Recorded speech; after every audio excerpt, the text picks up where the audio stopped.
if we want them to care about it, we have to care about it. And we show them that we care about it by actually looking at the work they've done. And if we aren't looking at the work they're doing, we're telling them it doesn't really matter. And so then we shouldn't be surprised when they end up not actually doing it.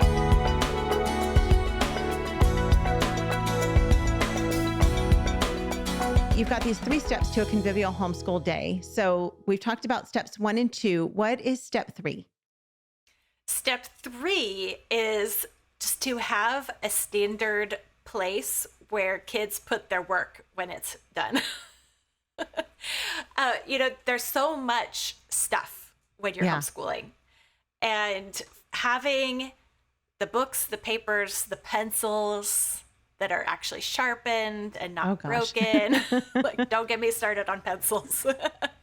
But it's managing the stuff is one of the things that's so frustrating about homeschooling, about managing lots of people all day long who are supposed to be doing things. And so if we're going to put eyes on our kids' work, which is one thing that I kind of talk about throughout, or in a few different places in the convivial homeschool, I talk about, we ask our students, our children, to care about their work and to do it. If we give them an assignment, we want them to complete it all the way. Yeah. But a part of caring about the work, or if we want them to care about it, we have to care about it. And we show them that we care about it by actually looking at the work they've done. And if we aren't looking at the work they're doing, we're telling them it doesn't really matter.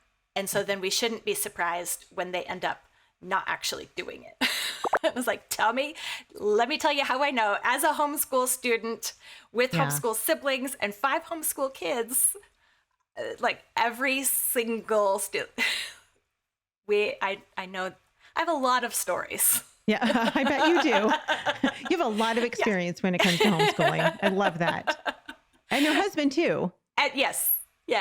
So it's not like this is something where, as soon as I know, okay, I'm going to check everyone's work. Yeah. Then it happens, because it's actually super hard. Yeah. And it takes a lot of that kind of management skill. Mm-hmm. And so one way that we have streamlined that in our home, and this was especially important when my husband took over grading the math and giving math help, which happened when my oldest hit algebra and I explained a concept to him incorrectly. Oh, no. I got fired from math, which was not a problem for me. I fired myself long ago from math, so I'm with you. But, just that, like, well, did you do the work? Well, where is it? Your math isn't done until it's in this, file. It's just one of the countertop, like, inbox type things. Yeah. It's super basic, but it's like, if your work is done, I don't know it's done unless it's in there. And if I'm going to check your work, that's where I'm going to look. And so it's just a way, it promotes that, like, being on the same team where we aren't always like having to ask and having to dig through and those are the kind of situations that just make us frustrated, and they don't need to. It's like, we can just have a place, and it's your job to put it there, and it's my job to look at it. And so we both have a piece of the responsibility when it comes to making sure the work is done. Homeschool Insights is sponsored by CTC Math. If you're looking for a great online math program, visit ctcmath.com and try it for free. For more great homeschool inspiration and resources, listen to the Schoolhouse Rocked podcast every Monday, Wednesday, and Thursday.